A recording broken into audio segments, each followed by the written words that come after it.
today I'm going to show you how to use Cameo Silhouette Studio to print your images to a sublimation printer.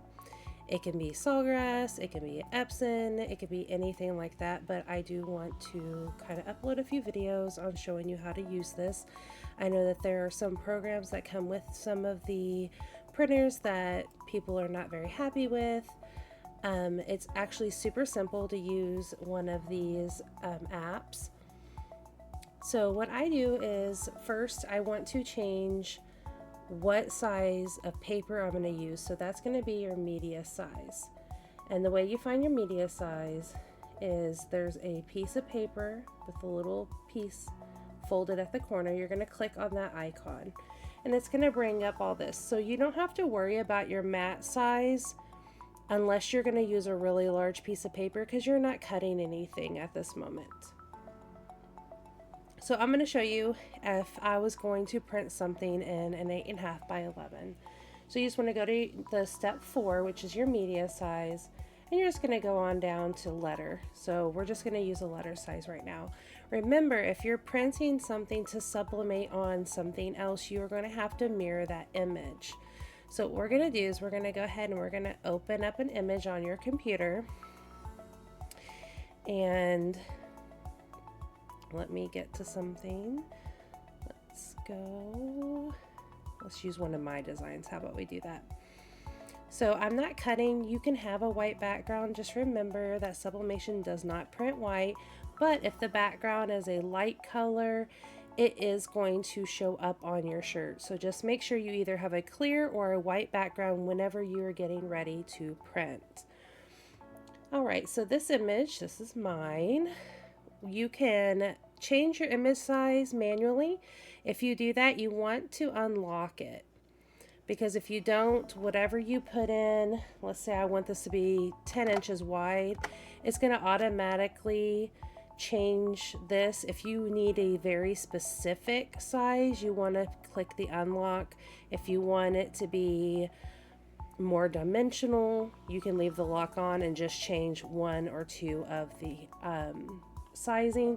What I like to do is I like to manually mess with it because I do not have a machine that prints on bigger than 8.5 by 14.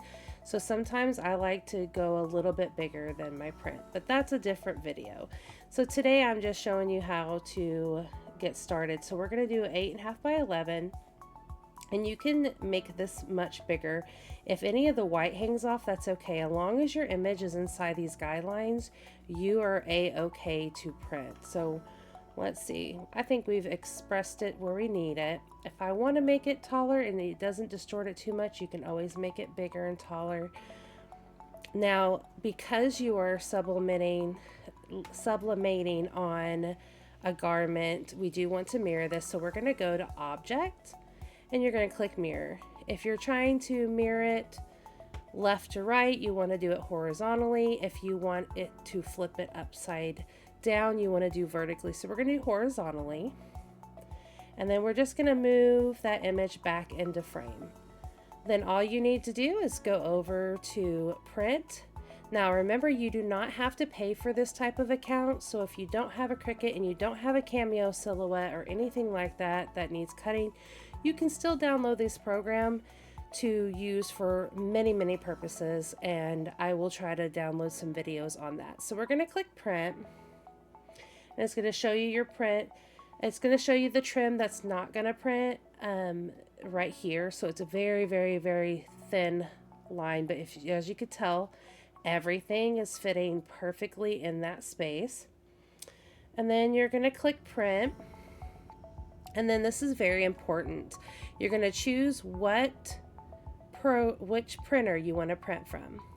And where I click Sawgrass, I have a Sawgrass SG500. And then I'm going to go to Preferences. This is very important. If you do a speedy priority, there is a good chance that you're going to get lines in your image depending on what printer you have. So the best way to get the best color and get the best quality of ink is to go to high quality. You can do quality priority, which will speed it up a little bit, But from my experience, the high quality works the best. And then you can go ahead and send it to be printed.